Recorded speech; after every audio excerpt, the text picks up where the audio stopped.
آج ہم بات کریں گے جمعے کی، یعنی جو آدمی جمعے نہیں پڑھتے، چھوڑ دیتے ہیں، ان کے لیے رسول اللہ کیا فرماتے ہیں؟ رب نے قرآن پاک کے اندر پوری صورت نازل فرمائی، سورۃ الجمعہ، یا ایھا الذین آمنوا اذا نودی للصلاۃ من یوم الجمعۃ فاسعوا الی ذکر اللہ۔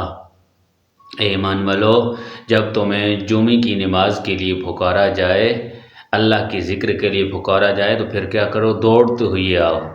یعنی رب فرما رہا ہے کہ جمعے کے لیے تم اس طرح تیاری کرو، جلدی جلدی تیاری کرو، یعنی تمہارے اندر جمعے کی نماز قضا ہونے کا خوف ہو کہ نہیں میرا جمعہ نہ رہ جائے، یعنی اس کے اندر جلدی کرو۔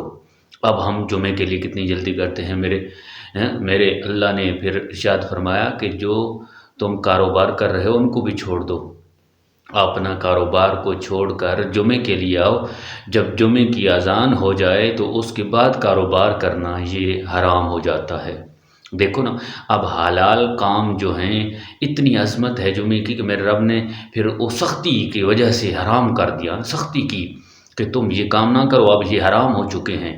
یہ عظمت والا دن تھا تو میرے رب نے سختی فرمائی نا لوگوں کے اوپر، سختی اتنی فرمائی کہ تم وہ کام نہیں کر سکتے۔ گناہ تو گناہ ہے، لیکن جو کام حلال ہے وہ بھی تم پہ حرام ہو چکے ہیں۔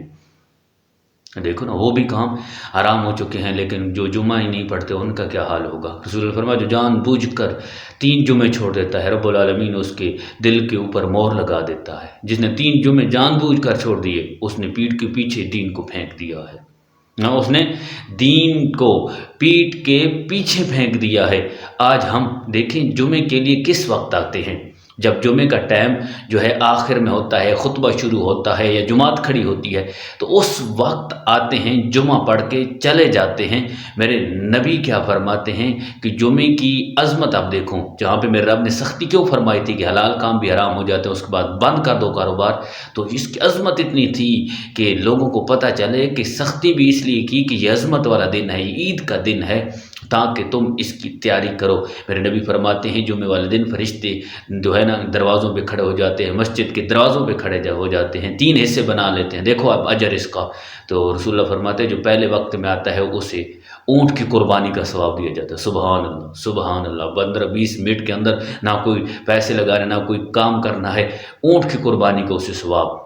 پھر فرمایا کہ دوسرے نمبر پہ جو دوسرے وقت کے اندر آتا ہے اس کو گائے جو ہے قربان کرنے کا ثواب ملتا ہے، کہ یعنی کہ اس نے اللہ کی راہ میں گائے قربان کی ہے، اتنا بڑا ثواب ہے۔ اور جو تیسرے نمبر پہ آتا ہے اسے جو ہے بکرے کا جو ہے جو اس نے جو قربان کیا، یعنی کہ اللہ کی راہ میں اس نے جو یہی سمجھے کہ اس نے بکرا کوئی قربان کیا، یعنی اتنی بڑی فضیلت ہے۔ اور میرے نبی نے فرمایا جو خطبے کے ٹائم آتا ہے، یعنی خطیب جو ہے وہ جب تقریر ختم کر لیتا ہے، جب وہ اور آدمی جب اس کے بعد آتے ہیں تو انہیں وہی ثواب ملتا ہے جتنا جمعے کے فرضوں کا ہے۔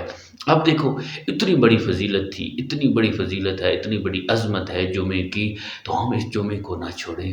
ہاں، کوئی مجبوری ہو، کوئی بیمار ہو، کوئی سفر میں ہو، وہ علیحدہ بات ہے، لیکن جان بوجھ کر جمعے کو چھوڑ دینا، میرے نبی اتنی نا سختی بھی فرمائی، پھر عظمت بھی بتائی، کیوں کہ اگر یہ جمعہ نہیں پڑھیں گے تو کل یہ مشکل میں پڑ جائیں گے، آخرت میں مشکل میں پڑ جائیں، اس لیے سختی بھی میرے رب نے فرمائی تاکہ یہ کسی نہ کسی صورت میں جو ہے جمعے کو نہ چھوڑیں۔ آئیے جمعہ پڑھا کریں، نماز بھی فرض ہے، وہ بھی ضروری ہے، وہ بھی پڑھیں، لیکن جمعے کو قضا نہ کریں۔ دعا کہ اللہ کریم ہم سب کو نمازیں پڑھنے کی بھی توفیق عطا فرمائے اور نماز جمعہ پڑھنے کی بھی توفیق عطا فرمائے۔